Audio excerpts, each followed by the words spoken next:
lasts about a half an hour.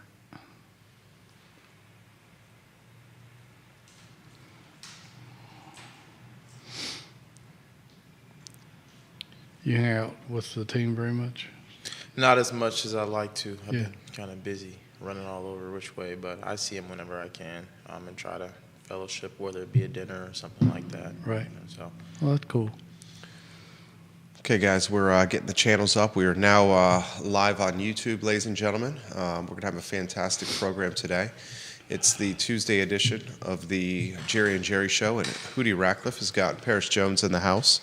Wherever you're watching, join us with the discussion and like and share the show. Ask questions for Paris. Technically, Paris, the show has not started yet, but the microphones are on. The cameras are not. And we already have media and many folks watching. Hootie, this is going to be a heck of an interview. Yeah, I've been looking forward to this. It should be fun. Jonathan Cotton from the Good Feet store, friend of mine, and I know he's somebody you have great respect for, Paris, and he let me know that Paris might be available, and I jumped all over the opportunity, and I'm glad he elected to join us, take time out of his schedule to do so. Let us know, guys, if you have questions for Paris Jones. Let us know if you got questions for Hootie Ratcliffe. Now live on my Twitter account, Hootie's Twitter account going live, live all over iTunes and Apple Podcasts and Spotify. We got questions already on Virginia football and Virginia basketball for Hootie Ratcliffe, who is I'm gonna brag on my boy a little bit here.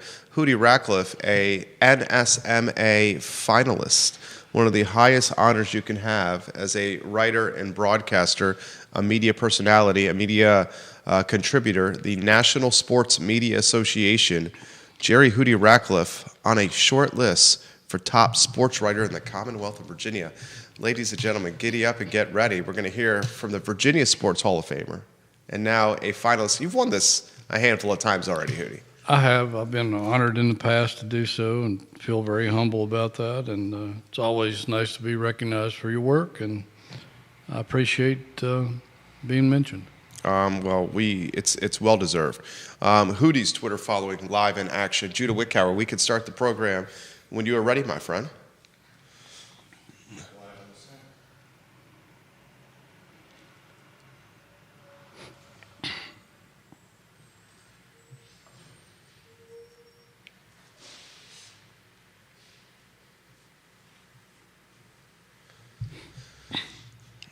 Good Tuesday morning, guys. My name is Jerry Miller, and thank you kindly for joining us on the Jerry and Jerry Show. Today's program, a fantastic one with Paris Jones in studio, our downtown studio, less than 2 miles from the shadows of Scott Stadium and the John Paul Jones Arena. And today's program is going to be one that stars the Virginia Sports Hall of Famer, Jerry Hootie Ratcliffe himself, who today, ladies and gentlemen, is on a short list for yet another accolade in a long list of awards for my friend, my first boss out of the University of Virginia, and just an all-around great guy, Jerry Ratcliffe, a finalist for the NSMA Sports Writer of the Year in the Commonwealth of Virginia. Goodness gracious, he has got a resume that is as long as a good kid's Christmas list. Judah Wickower behind the camera, if you can go to the studio camera, and then welcome Hootie Ratcliffe to the show, as he has welcomed Paris Jones to the studio. Yeah, as we mentioned off air, I'm so excited about this. I've been a fan of Paris Jones for a long time. Same. Just seeing what I mean, if parents out there, I don't know if your kids are home from school today, but you ought to record. They are. They are. Well, you ought to get them over here because he's an inspirational story about a lot of things he overcame in life along the way, and it just shows you that you can do whatever you put your mind to with positive thinking and hard work, and I can't think of a better example than the man sitting to my right. Absolutely. Paris Jones, the show is yours. Introduce yourself to the viewers and listeners with a handful of states already watching the program, Paris.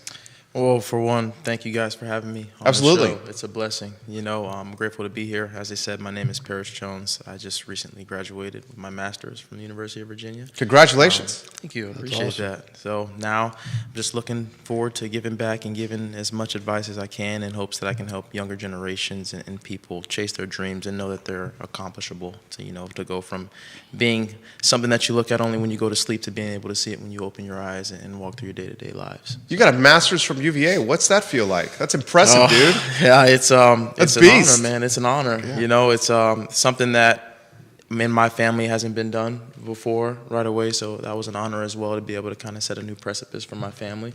But yeah, it was amazing, man. It's an honor that I don't take lightly. Paris was a walk-on running back at UVA in the previous coaching regime, and really didn't get much of a chance. And I read, I think you had to go dig plays out of the trash cans so you could learn the plays, and some other things you had to do to get your hands on to understand the offense. Is that right? Yes, sir. It's coming in as a walk-on. It's a rough lifestyle, It's you're kind of, I like to say, you're treated as a practice dummy, if you will. So, the scholarship guys come in and they get the special treatment, everything's kind of spoon-fed to them. I always like to say, as a walk-on, you actually have to love the game because nothing's handed to you, right? It's long days, it's dirty, hard work, you know what I mean? So just trying to give myself the best chance to potentially get on the field, which was a goal from the beginning for me. I just knew I had to take extra measures to make sure I was in the best possible position to do that, which lent me to digging through a trash can for plays to study and try to figure out what I was supposed to do, learn different names of different things and things like that. So, yes, sir. That's amazing. It is amazing. And here you go. He did that, and he worked his way into a starting running back position under Tony Elliott, and led the team in rushing a couple of seasons. And I was always amazed at how quickly you hit the hole and would and with a burst of speed after you saw some daylight, and was having a great career, and Virginia was upsetting Louisville on the road last year, which would have been a huge deal. And Paris suffered a traumatic injury in that game, and if you're a Virginia fan, you all saw that. I know you were all holding your breath and praying, and had to be carted off the field in an ambulance to the nearby University of Louisville facility, where I'm sure they took incredible care of you. They did. We monitored your stay out there, and then did your press conference by Zoom when you left that building on your own, which was a big deal, and made it back home to Virginia. But what a ride. I mean, what an experience you have that just is an inspirational story to anybody out there watching about how you never give up.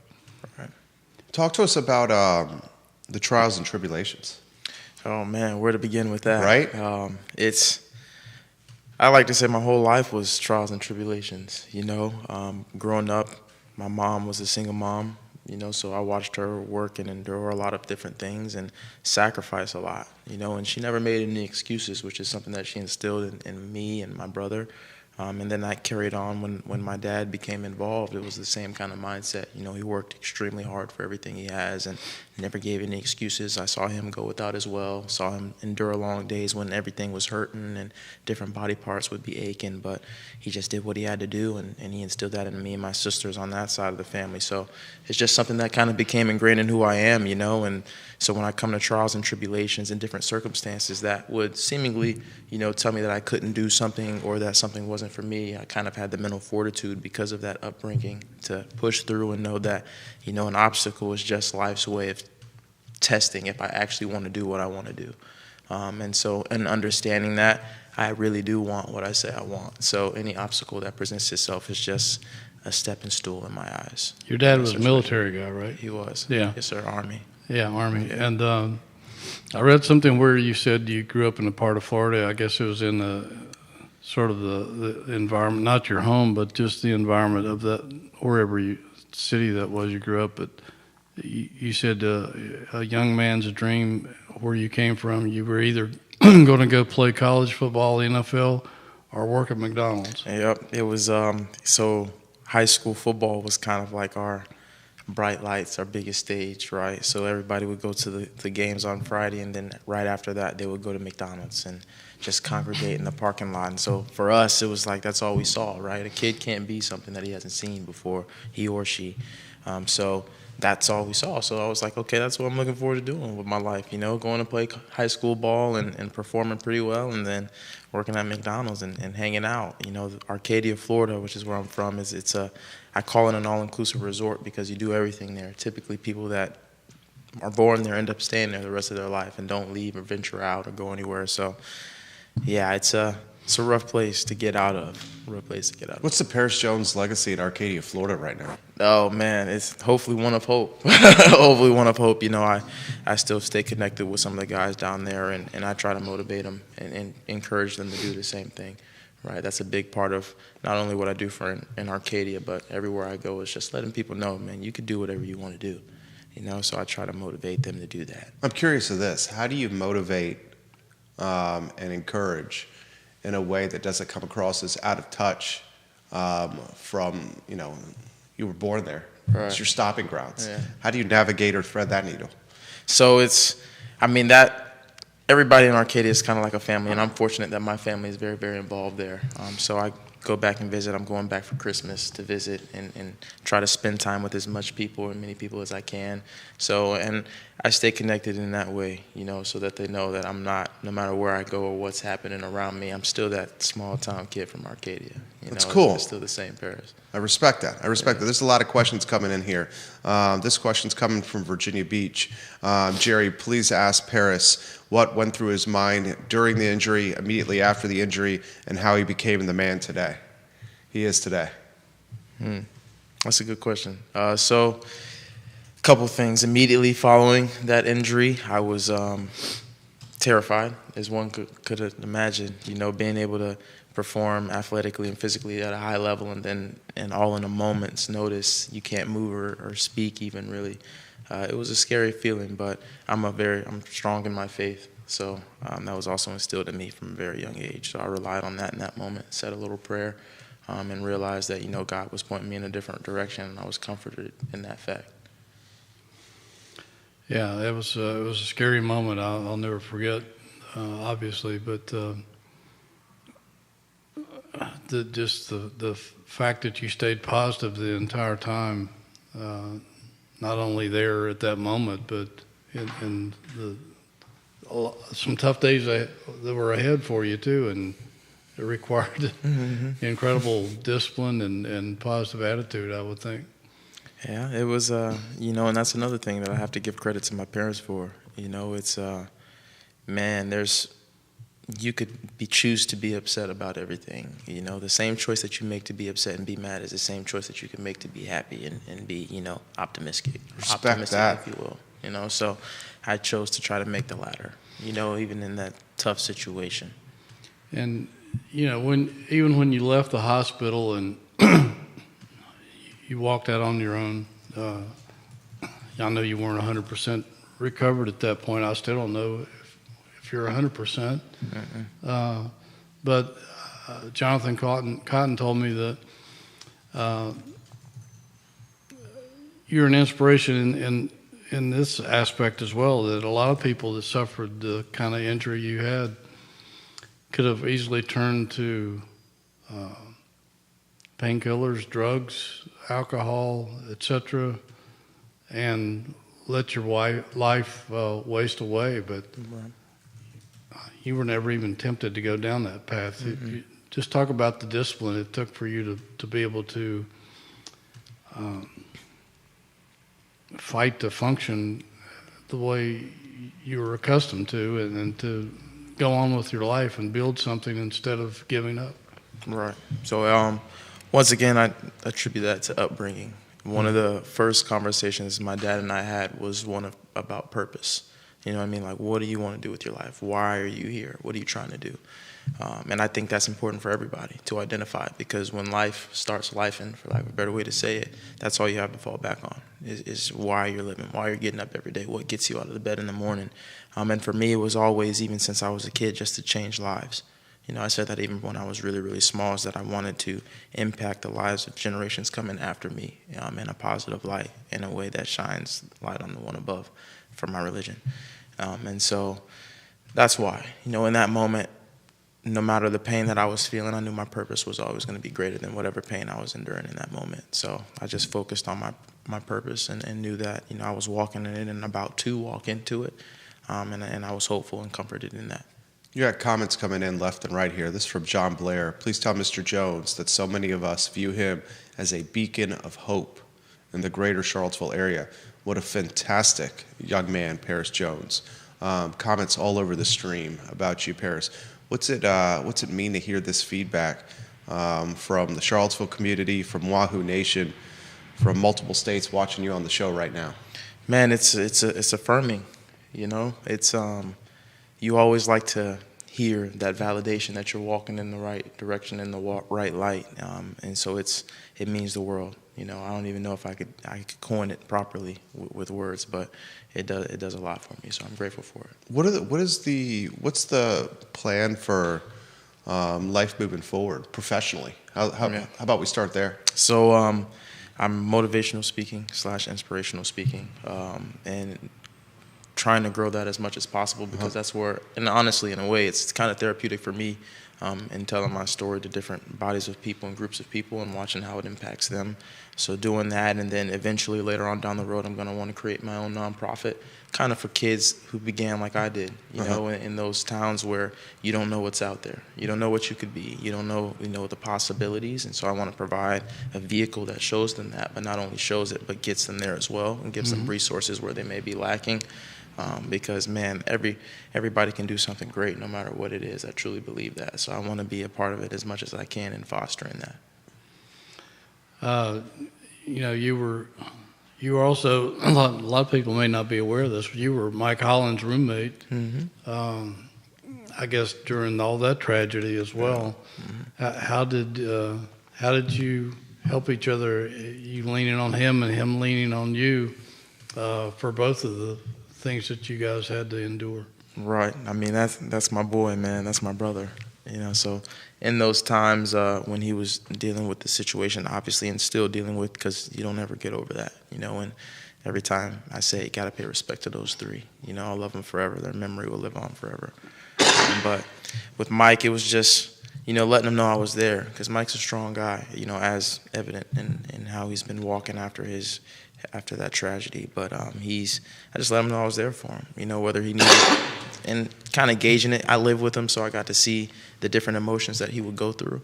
And when I would realize he was kind of down, I would tell him, you know what, Mikey, stay home for practice. Like, I'll take your reps today. You know what I mean? Like, I'll make sure I take the extra so you don't have to push yourself, because he's the kind of guy, he would push himself to be there no matter what, no matter how he was feeling. But in knowing that, he also preaches, Mikey, this is Mikey's principle, but being your brother's keeper, right? And understanding what he's going through and being there for him. So that's what I did for him. And when I got hurt, he did the same for me. There's been numerous times he would go get food for me. He'd pick up stuff from the facility to bring it back for me, or different things that I would try to do. I had a dog, so he would take my dog out, so I didn't have to get up out of the bed and go. So he repaid the favor, man. That's my brother for life. How about you said something that's resonated with me. When life starts lifing. I love that. I'm going to use that moving forward. I mean, life is not easy. It's not. It is not easy. And it's how we respond to the adversity that we face. I mean, I'm a husband and a father of two, and I love our boys dearly. But good night. A 6-year-old and a 2-year-old will test your patience and your limits and kind of test you as a man. Right. When life starts lifing, did you ever feel at a time when this injury happens against Louisville, and then we had the murder of 3 of your brothers on a football team, that what is life doing to me? And how do you get to the point of not allowing life to overwhelm and keep you down in a like a dark place and get overwhelmed with the thoughts that come with it? Yeah, that's a powerful question. It's well, for one, I did struggle. I think a lot of people look at how I'm walking now and skip over that fact, like, oh, he didn't have his rough days. I definitely had my dark days, where I'm sitting there. And I recall one with my mom and dad in the hospital room, and I just started crying. I was like, man, like, my dreams shattered. I can't go to play in the NFL anymore, or even try to. And so I had my dark days for sure, but that's where you have to come back to that purpose. Like, why am I doing this? A lot of people, they fall off the path of chasing what they want, not because of the different things that they're doing or the actions that they're taking, but because they forget why they got on the path in the first place. So remembering that, like, what am I trying to do? I'm still trying to impact lives. That hasn't changed, right? Like, I can still do that. Whether I'm in a wheelchair, whether I can never walk again, that does not change. So I still have the opportunity to do everything that I wanted to do. And I realized that, and I'm thankful for my parents' guidance in doing so. And also I had a therapist for a while too, and I think that's not something that's widely talked about, especially amongst men, but it's powerful to have somebody to bounce your thoughts off of, and reground you in different things and make sure that you're living in reality as opposed to the one that you create, So it's reminding myself of why I got on the path in the first place is how I kind of combated those dark days and those dark thoughts, is knowing that, I'm still walking down the path that I need to be walking down, and I still can do that at a monumental level, so nothing's really changing. And understanding that enabled me to push through whatever situation I was in, and in that situation, being able to walk and stuff like that again. Dude, that was a phenomenal answer. Here's a follow-up question for you. With the benefit of hindsight, did the injury in some ways maybe help you find your true calling in life? It did. I say that all the time. Football was like my dream, right? Like how some people dream, they go to sleep and they're like, oh man, it was your everything. Yeah, what I mean? Like, it was like, this is what absolutely. I want to do. This is that high, but my purpose, it pointed me towards my purpose. And so a lot of people ask me that as well. They say, would you change the injury if you could? I said, no. I would go through it 10 times over, because the fulfillment that I'm getting and pursuing what I'm pursuing now is way more fulfilling than that of scoring touchdowns or anything like that. So 100%, it definitely pointed me into my purpose, and it pointed me to a higher calling, So I'm grateful for it. I'm grateful for it all. And it's crazy that oftentimes, which is what I also tell people, that you have to look at your perspective on those different scenarios in life is so important, because those are doorways. How I look at them. If you can push through those hard moments and those tough days, 10 times out of 10, there's something brighter on the other side. If you can just say, you know what, I got to walk through this and I'm going to be okay. If you can make that choice in your mind, you'll be so much better off because of it. That's absolutely fantastic. No question. Yeah. And, what would you tell kids out there who may be in grade school, they may be in high school, may even be in college? Some may be athletes struggling for their identity or what they want to do in life, or maybe not starting and want to give up. What kind of advice would you give to a young person who's facing some sort of adversity in life, and just how do you open the next door? Yeah, so for one, I would tell them that they have everything that they need to get through what they need to get through, or whatever they're going through. That would be first and foremost. And then I would tell them not to think with a limit or a limited mindset. Think limitless. Because a lot of people, we disqualify ourselves from a lot. Oh, I can't do that. I can't do that. Or I don't have this, so I can't do that. Take all of that away. What do you want to do? Right? And when you know what you want to do, which I call it visualizing. I have this little blueprint that I give people, and that's what I would give them. For one, you have to visualize, right? There's a difference between vision and sight. Sight is what you see in front of you, which is I don't have this, I don't have that, or I can't do that, or this is telling me I can't. Vision is like, okay, what's beyond that?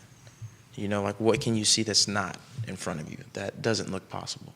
Once you have that, locked in, then you plan for that, right? And there's always a way to get somewhere. And I use the analogy of Google Maps. Like, for example, me coming to the studio today. If I make a wrong turn, can I no longer get to the studio? No, that's not true. I can still get there. I just have to go a different way.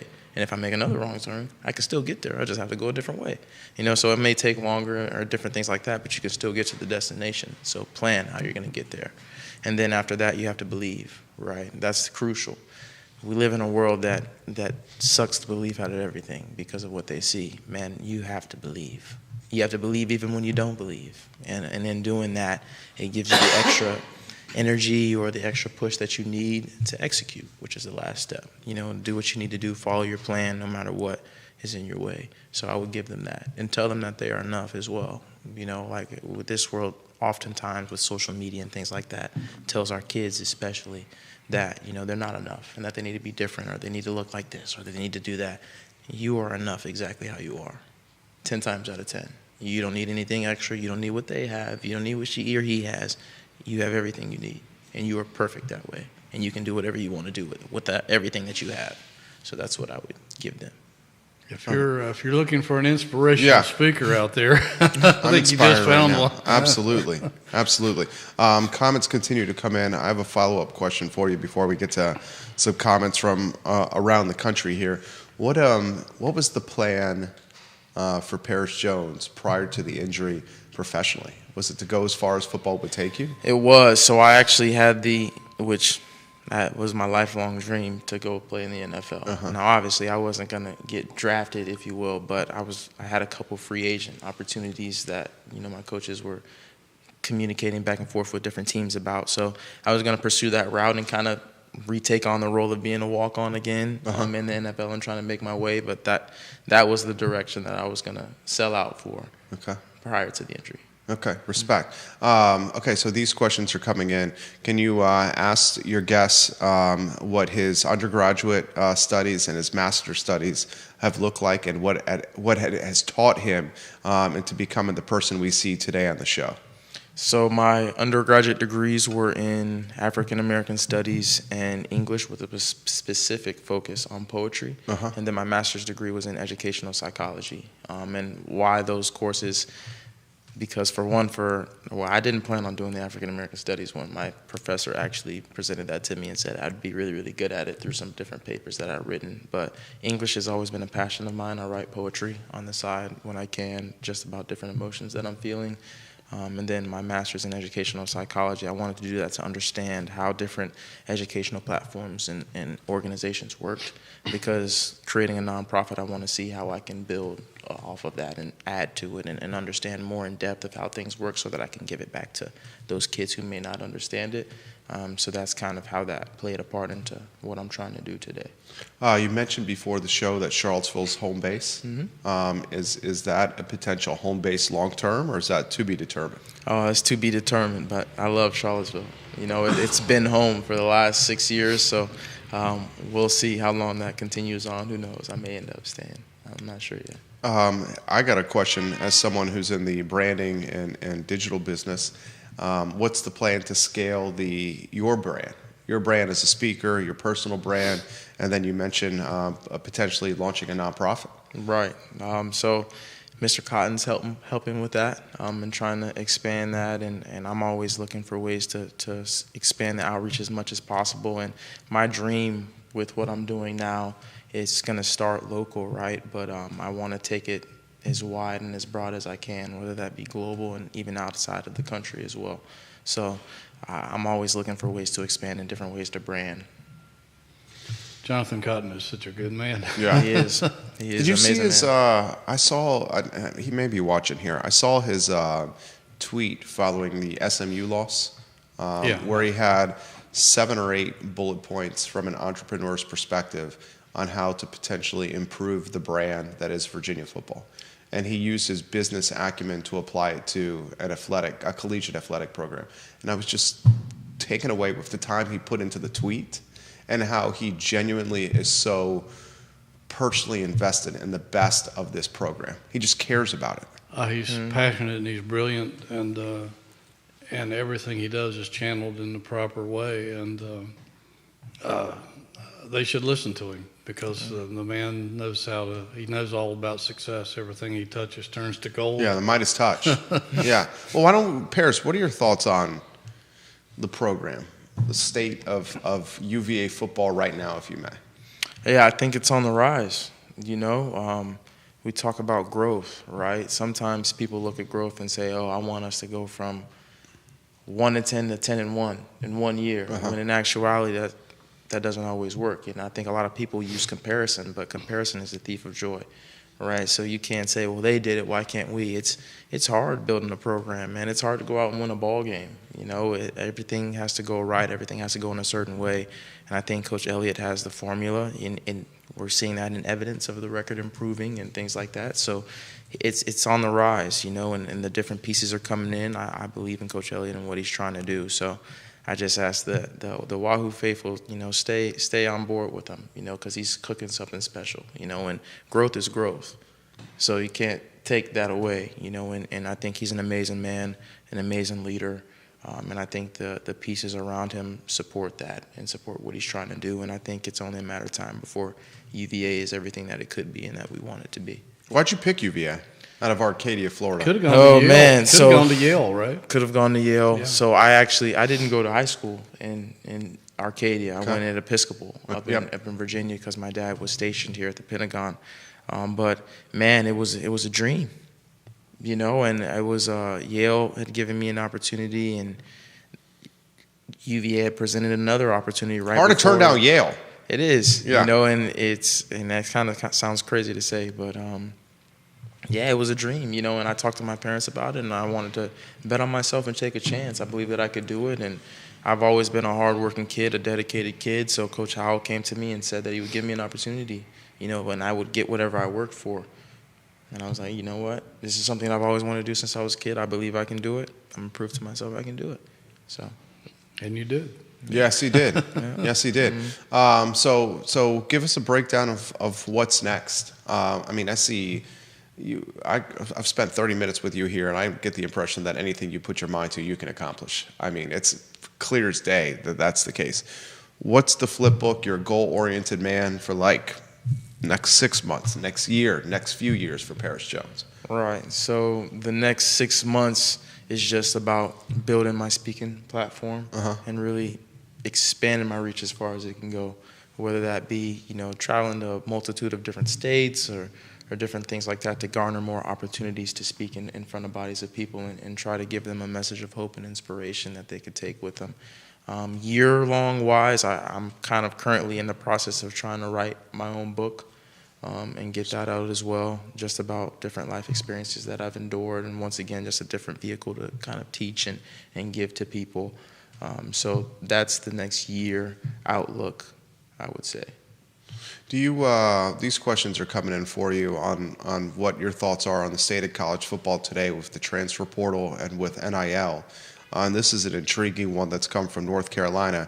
It seems the transfer portal is the opposite of standing in the face of adversity. It's seeking other chances when things get difficult. Please pass that along to your guest, Jerry. Yeah, so I have mixed feelings about that. So I think in some instances the transfer portal is a blessing, because sometimes different places just aren't for people. And I'm a firm believer that, you have to know that you're in the right place, because doing the right thing in the wrong place makes it the wrong thing. So under circumstances where, I don't know, somebody's in a very adverse situation and say they need to be closer to home with their family or something like that, so they transfer to a school close by so that they can help out or something like that, I think it's a blessing. But I would have to agree with the person that sent that question, that it's turning kind of into this is hard, I'm going to go somewhere it's easier, and I don't agree with that, because I think that it's through hard things that you become who you need to become and you learn what you need to learn. Like, I wouldn't trade the lessons that I've learned from being a walk-on and not playing after doing everything I possibly could and still not getting rewarded for it. I wouldn't trade that for anything. I think that has molded me into who I am today. And I wouldn't give that up. So I think that I 100% agree with them. And I think that college football and the college sports in general is becoming a business. Yes. It's not about the love of the game anymore, the love of university. It's about how much money I can garner, and I hate to see that. I hate to see it. Vanessa Parkhill in Earlysville, I'm in tears over here. The perspective of this young man is so inspiring and encouraging. She's watching the program live. Got a bunch of states watching you here, Paris Jones. Put in perspective the next generation of athletes as they try to navigate the same hopes and dreams that you may have had. I mean, growing up, I wanted to play in the NBA. Then I realized that a 5'8" guy that can't really jump has got zero shot of playing in the NBA. Then I went to UVA and decided to become a sports writer, and he's the first boss I had because it was as close that I could find a way to pay my bills by also being around sports. Right. It's the advice you give to these next generation of kids that all want to play professional sports when it's such a small percentage that actually have an opportunity to play professional sports.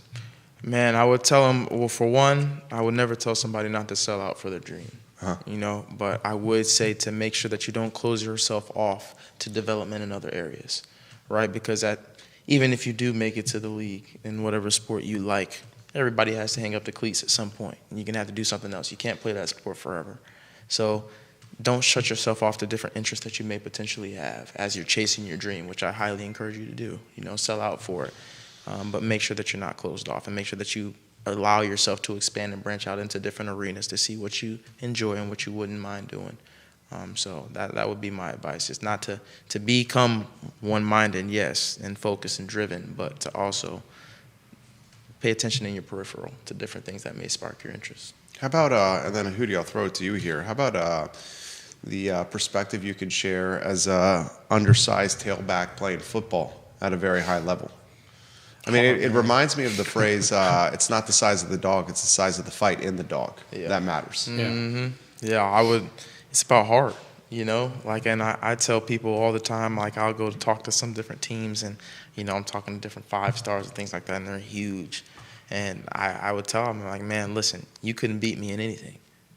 That's just the mindset that I carry. You know what I mean? And even if you do beat me, I'm going to beat you the next time. That's my mindset, is that it's non-relenting, it's non-surrendering, and I don't ever walk up to a challenge or step into a fight, quote unquote, that I don't think I can win, and which is all of them, because I'm not shying away from any fight. And, I remember a time in my first year, a college year, we were going into pass pro drills, and Jordan Mack, I don't know if you guys remember. Oh, yeah. That linebacker. Absolutely. Man. The last 1,000-yard rusher as a running back. No, I'm talking about the linebacker. Oh, the linebacker, Jordan. Yeah, I'm thinking about Jordan Ellis. Yeah.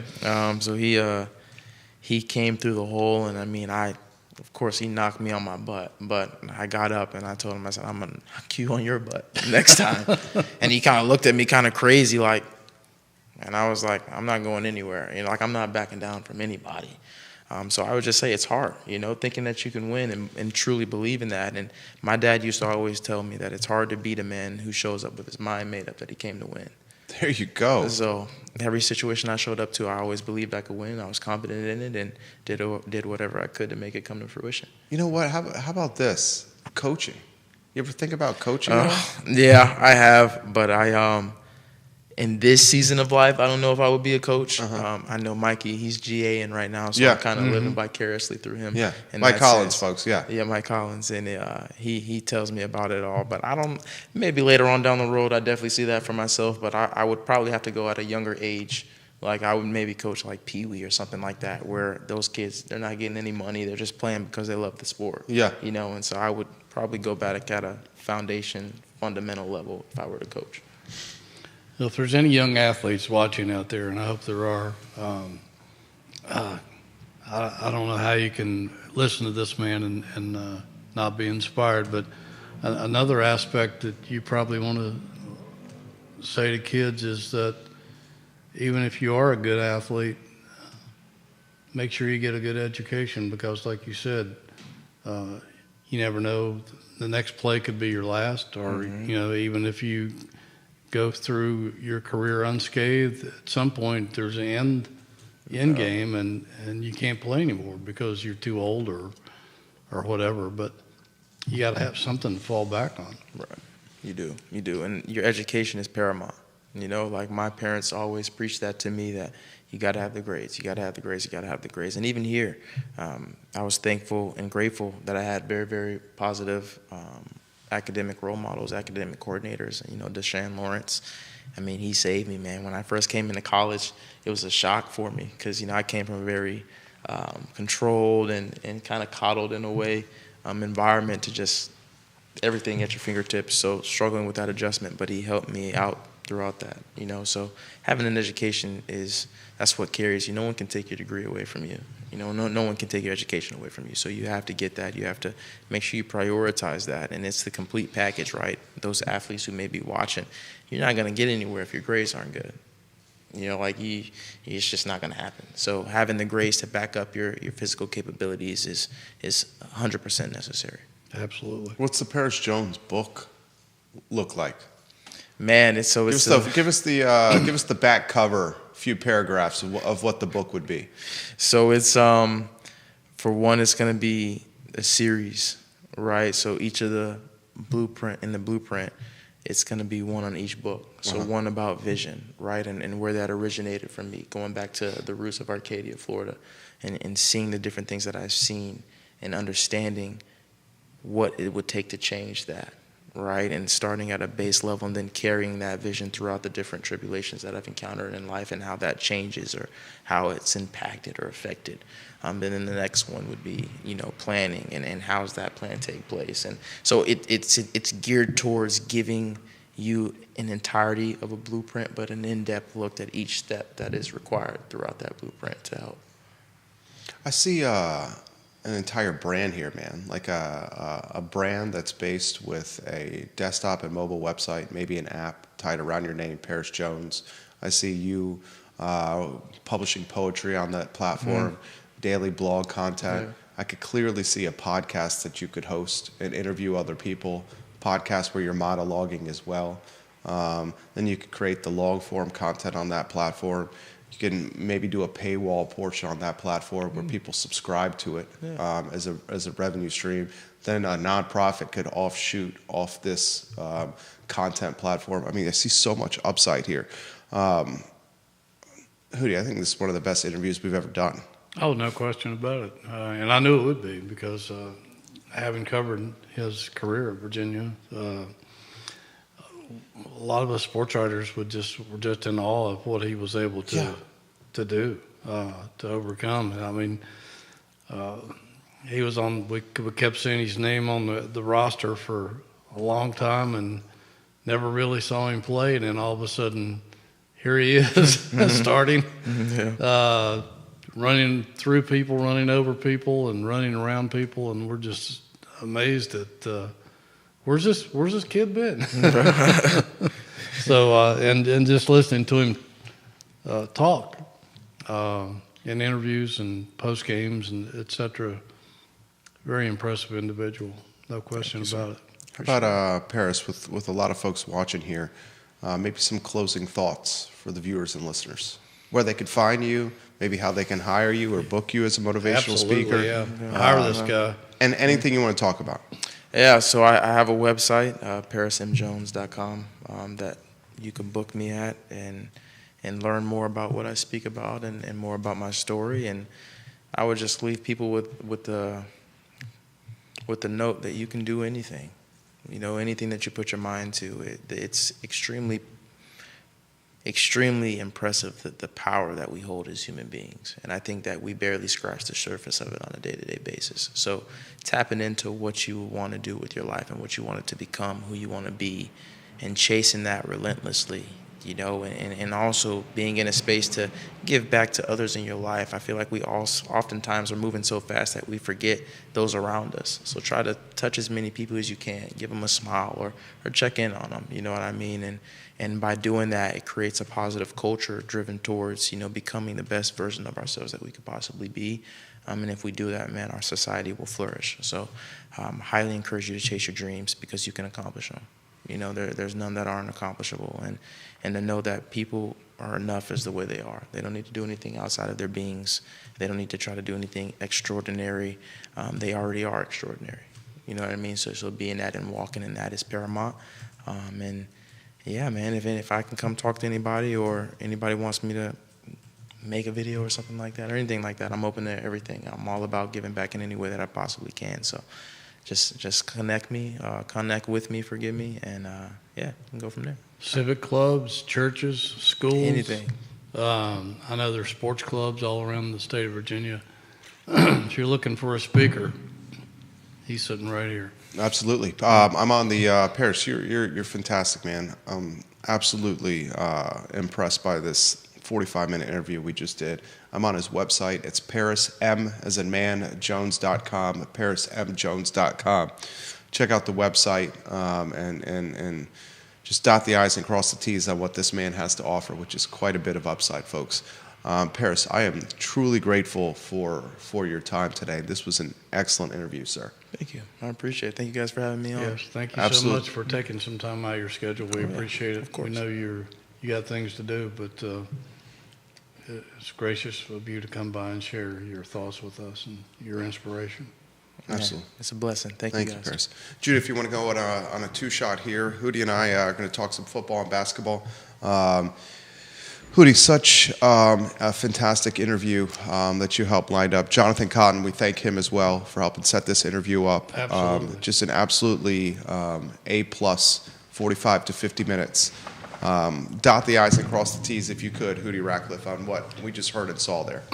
Well, it was exactly what I expected, and again, from watching him grow from a walk-on that nobody had heard of to leading rusher on the team and making big plays, and then the tragic injury out at Louisville and how he fought back from that, and we saw him walking here today.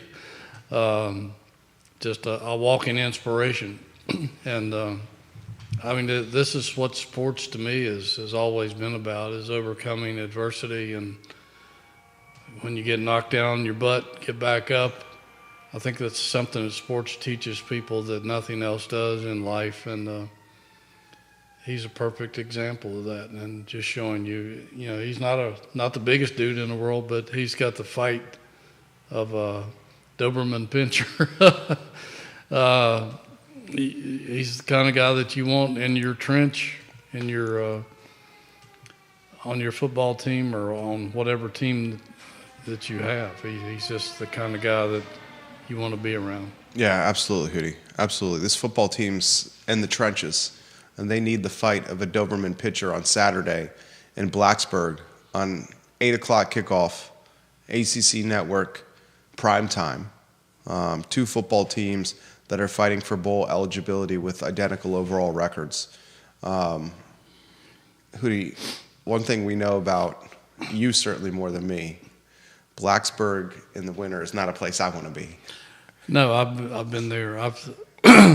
Even before I ever came to Virginia, I saw some Tech and UVA games in Blacksburg and in Charlottesville, but wind chill 12, 13 degrees, Hootie. I think I've only missed one Tech UVA game since I came here in '82. So, and that was when we went with Jeff Jones to Alaska for his coaching debut with basketball. But it can be brutal weather down there. I don't know what the forecast is for this weekend, but Temperature in the teens, wind chill even lower. I've been down there in those conditions with the wind blowing so hard that you could hardly throw the football.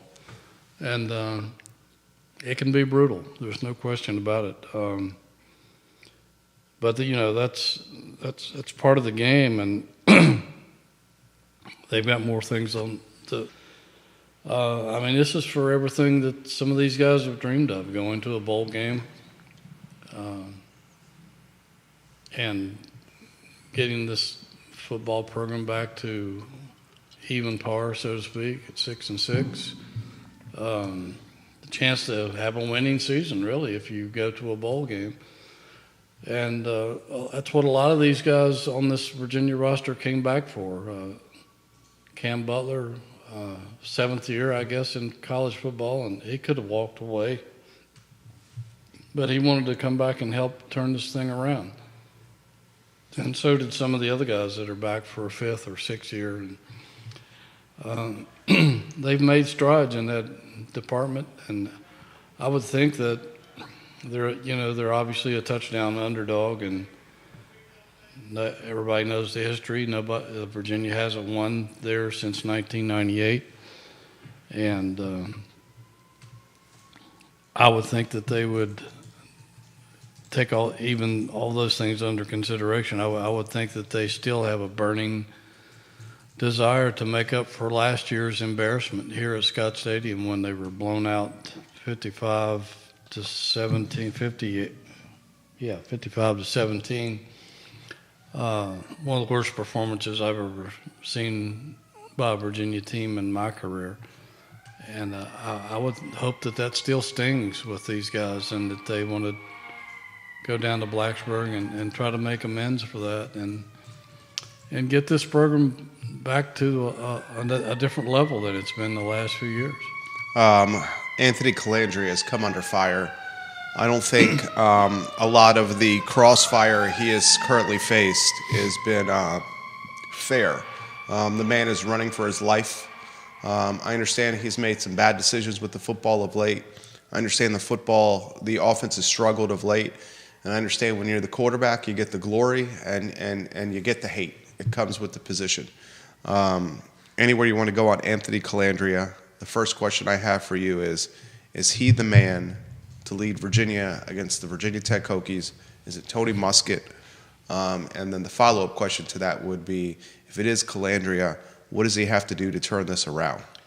He just has to be himself and try to keep his cool. And that's asking a lot, because the offensive, you don't want to pick on the offensive line that much, and it's not totally their fault, but they've been a sieve the last few games. And some of it's on the running backs, some of it's on Colandrea, some of it's maybe play calling, I'm not sure, but he just has to go in and try to calm his mind and try to figure out a way to combat what's going to be coming at him. I'm sure Virginia Tech's defensive coaches have scouted everything that other teams have tried to do to him for the last several weeks and been very successful at it. Last weekend, they couldn't block SMU. Both running backs were gone. First and second team running backs were gone by halftime, leaving it to Noah Vaughn, who's going to be really good, but is inexperienced, and he confessed he missed picking up some pass rushers, and a handful of times. There were times if you go back and look at the film, there were times that by the time Colandrea dropped back just to set his foot to get off the pass in his drop, he had people in his face, he was buried before he even got a chance to even throw the ball. Before he could even set up to throw the ball, he had to run for his life, and that forces quarterbacks into making bad decisions. And I'm not making excuses for him, because there were a few times where he probably should have thrown the ball away. Sometimes he just had to eat it, and it cost 9 sacks. Some of it was on him, but I don't think the majority of it was. And people were complaining about not playing Tony Muskett and giving him a chance. Well, Tony Muskett is not as mobile as Anthony Colandrea. He would have been a sitting duck for SMU's pass rush. And you think about 9 sacks, we're talking about a lot more than 9 sacks, and possibly who knows what else could have fed off of that. But I think they did the right thing and tried to finish the game with Colandrea and tried to change the momentum and change the tide a little bit. It just wasn't to be. SMU's a quality football team. They're not playing in the ACC championship game for nothing, and maybe in the college football playoffs as well. They've only lost 1 game this year, and that was to a really good BYU team early on. I think that if they played BYU today, they would win. So SMU, we're only seeing the tip of the iceberg with that football program. Yeah. They're hungry, and you think they were good this year? You just give them a chance to throw their NIL money and bring in better players into that program, which behind all that money that they have down there in a football-rich state to begin with, we've only begun to see what SMU can do in this league. They may take it over. And my goodness, yeah, Calandria hasn't been great, but it could be a lot worse right now. And I think you got to stick with him. If he can't move the ball in Blacksburg, then you may go to Musket. If you do make a change, then you have to stick with that change. And so, had he made it the other day, as bad as it was, it would have gotten worse. Trust me. If they is the choice of sticking with Calandria a choice that is considering next season, and the concern that Calandria could have transferred if he was benched? You know, I guess that could. I really don't think that played into it that much. I think maybe in the back of the minds. Because Musket's done. They might have thought about that. Yeah, I think Yeah. Musket's pretty much said He said he's done. Yeah. You know, if you benched him at halftime last week and things got only worse, I don't think he would have transferred out. He's not a kid about money, but he is a kid about playing time. And, you know, there's a lot of temptation out there these days. There's a lot of street agents. There's a lot of people in your ear. And if you lose him and Musket, then where do you go from there? You have a transfer from New Mexico and a couple other guys that really haven't had any playing time. So I don't know where you go from there. You got a couple of kids coming in as true freshmen. I mean, you'd have to hit the transfer portal. You'd have to go transfer portal, and, you know, who knows what you get. We all know the situation there with NIL and et cetera. So, And what he's saying there, folks, is there's not really much of a situation with NIL in Virginia football. That's what he's college saying. coaches will tell you that Yeah. if you want a first-rate quarterback Yeah. in the NIL transfer You're going to portal, pay for it. You're going to pay at least $1 million. Yeah. Think about that, ladies and gentlemen. Yeah. That's insane. That's That's the college world football. It's the world we live in. Yeah, it's college football right now. Think about that, guys. You should highlight the point of and questions are coming in about Musket and the coaching staff. Wahoo89, who's watching in Tennessee, I believe, says, should there be coaching staff changes before next year? It's always a difficult question. The fan base is getting very loud. Before we go down that road, and before we go down the road of what I'm most concerned about is the apathy that I see setting in. We talked before the show when Tony Bennett was the head coach of the men's basketball team. We always struggled in football. There were a few years, a couple under Bronco where there was some brightness.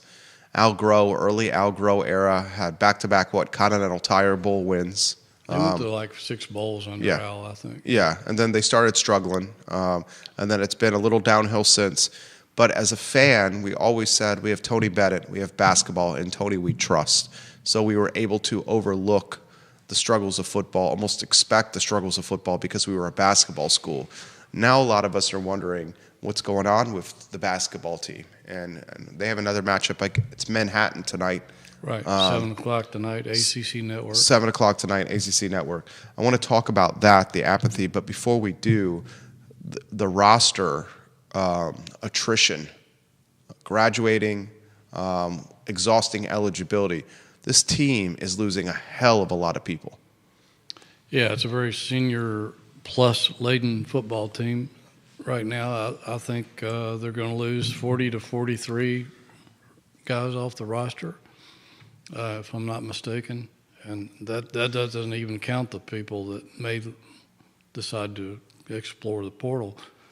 But, there's a lot of guys that have come back through the extra years of COVID or whatever, the shooting tragedies. A lot of those guys got an extra year. It's a very old football team in that respect, and Tony Elliott and his staff are going to have to find a lot of bodies to fill out that roster next year.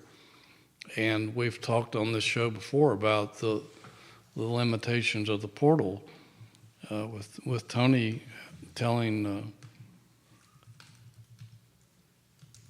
us that he has to depend a lot on getting grad students through the portal as opposed to underclassmen because of the transfer credits, etc. So his hands are a little bit tied on how much he can do, and you can only sign so many high school kids, and then you have to develop them. Not many of them are ready to play as true freshmen, so it's an incredible challenge he's facing in trying to rebuild this roster for next year. Apathy and coaching changes. Yeah, I mean, In the wake of all the rumors swirling with the athletic director. Yeah, I mean, they slashed all the ticket prices well ahead of last week, and excuse me, I'm still battling whatever is going around. Only 36,000 were announced as far as attendance goes for the SMU game. There was not 36,000 people there. No, I don't think so either. Yeah. SMU brought a very healthy crowd. They traveled well. Yes, they do. There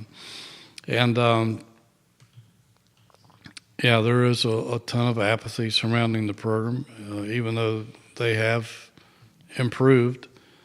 I mean, they could be a bowl team if they get the right breaks and if they play solid football, maybe not flawless.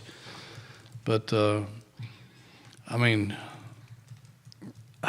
if you're a Virginia fan and they do win in Blacksburg, I mean, you got to be a little satisfied because they'd be 6-6. They would break the curse of Blacksburg.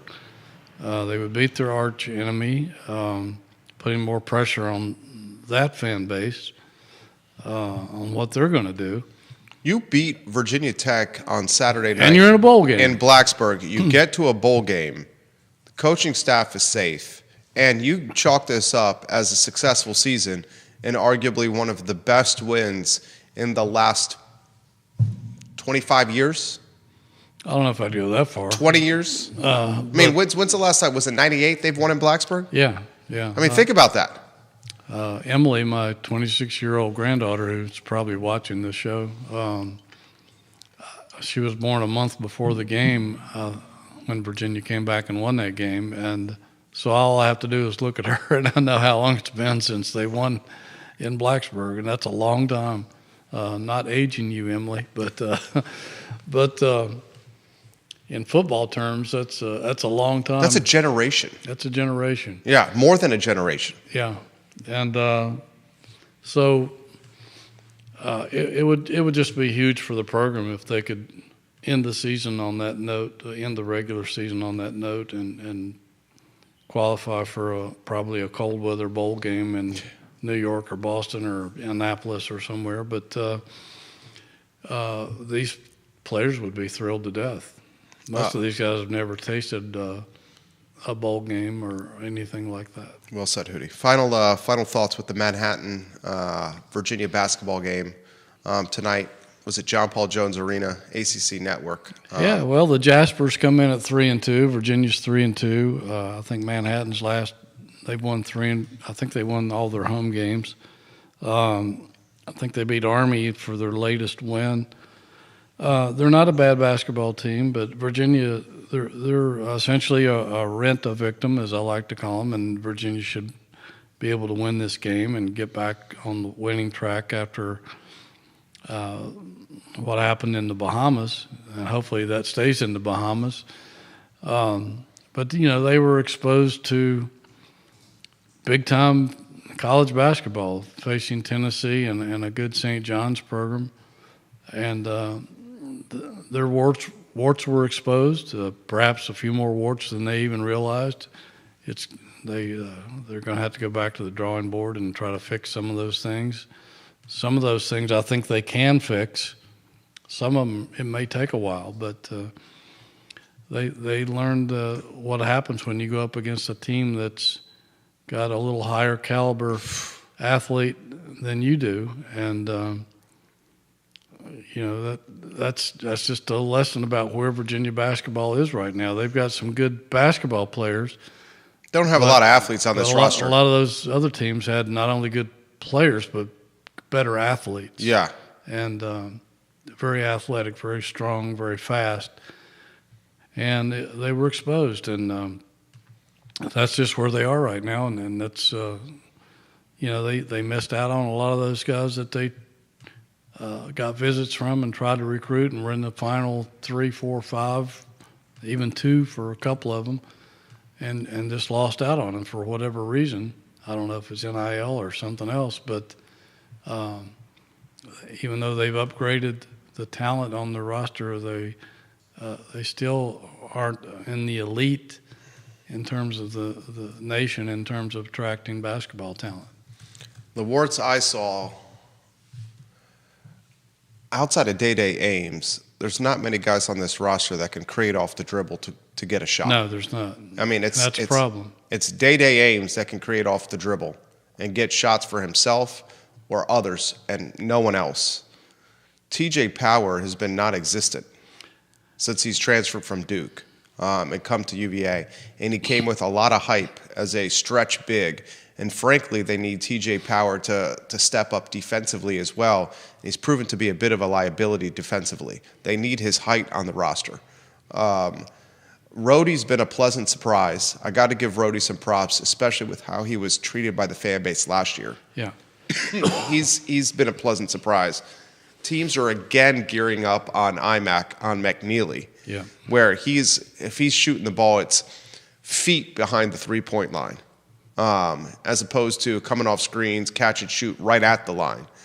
And Elijah, the transfer from San Diego State, may be the interior offensive option they have. Because to say Kofi is going to do it as a first year is unfair to a first year. Right. To say you're the interior scorer. The athleticism clearly is an issue here. And I'm not trying to raid on anyone's parade, and I know it's early. And I know they played Tennessee and St. John's, 2 of the best teams in the country. Right. But when things get into the dogfight of the ACC, they're going to be facing talent like this. Mm-hmm.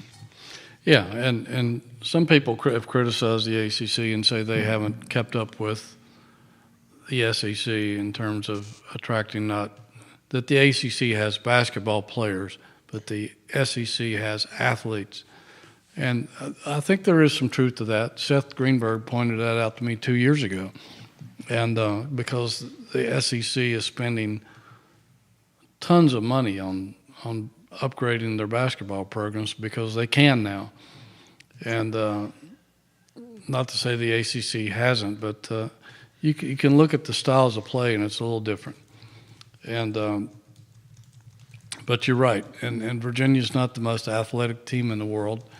They do have some good basketball players who some of them just haven't come around yet. And TJ is one of them. I expect good things from him before the season's over, but right now he's just not there yet. I think Saunders will be that guy. Saunders a beast. He's really good. Yeah. And I always thought Day Ames was going to be the starting point guard. Yeah. No matter if Worley stayed or not.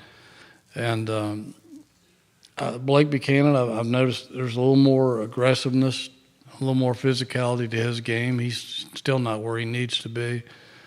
Blake Buchanan doesn't seem to have the finishing skill around the rack. Yeah, and that's going back to strength, and that's something he's working on. And until some of these other guys can start making threes. McNeely's in trouble. McNeely, he's facing the same problem as a year ago. Yeah. Because people know, like Anthony Calandria is the head of the snake for football. Well, he's the head of the snake for Virginia basketball. Excellent analogy. And if you cut him off and make the other guys beat you, you got a really good chance of turning the tide. Final question for you. It's the one we're all wondering here. James Watson on LinkedIn says, look, this is going to come down to NIL. And is UVA going to jump big in with the NIL, or do you think that the football and basketball programs are going to deteriorate to what Vanderbilt has been in the SEC? Well, that's a hell of a question. I mean, Virginia is Vanderbilt in football right now. Maybe, not even as good as Vanderbilt because they've turned things around in football. Beat Alabama, for goodness sake. But yeah, if Virginia can't make better use of the NIL than they have, yeah, they will be in that boat. There's no question about it. And it's the big cloud up there right now. We're all wondering exactly where Virginia stands in terms of NIL. We hear things positive, we hear things negative. We really don't know. They're not telling us. And one person from there told me, Jerry, we don't want to be in the front of the bus, but we don't want to be in the back of the bus either. So I don't know what that means exactly. What does that mean? It means that they do have NIL money available, but they're not going to. I don't think they're interested in getting into bidding wars with people for athletes. And I don't know in today's college athletic world if you can thrive like that. I just don't know if you can even survive. Well, surely you can survive. You're just not going to be a player if you don't go out and fight like everybody else. It's not a balanced playing field, and if you're on the short end of the stick or the fuzzy end of the lollipop, I mean you're in trouble, and there's nothing you can do about it. And you can't ask the coaches to run their program with one hand tied behind their back. They've got issues, and they need a strong leader to figure this out. Hootie Ratcliffe, JerryRatcliffe.com, namesake website, JerryRatcliffe.com. I'm going to highlight this again. I highlighted this at the beginning of the show. He's a humble man, and he would not bring it up himself, so I'm going to bring it up for a man I have tremendous respect for. Jerry Ratcliffe, a finalist for the National Sports Media Association Virginia Sports Writer of the Year. He's won this award many times. He's a Virginia Sports Hall of Famer. And he's on a short list of some very accomplished people. And frankly speaking, from my standpoint, his resume outshines his colleagues on this short list. So a 2024 NSMA Virginia Sports Writer finalist for the man behind JerryRatcliffe.com. Quite an honor for a man who certainly deserves honors like this. Paris Jones was fantastic. He set up this interview in conjunction with Jonathan Cotton. Yes. I'm grateful to have spent 45 minutes with Paris Jones, thanks to Hootie. Judah Wickhauer behind the camera. I encourage all the viewers and listeners to visit JerryRatcliffe.com. I'm on the website 2 to 3 times a day, literally, and I follow the man on Twitter, and I'm going to be following him tonight. I'm going to be watching the game and then having my phone in my hand as he's live tweeting the game. That's how I've been enjoying basketball and football. Thank you to Hootie and to Judah and to Mr. Paris Jones. The I Love Seville show, guys, is up in 57 minutes. So long, everybody. That was awesome. It's a fun show. Absolutely. He's such a well-spoken.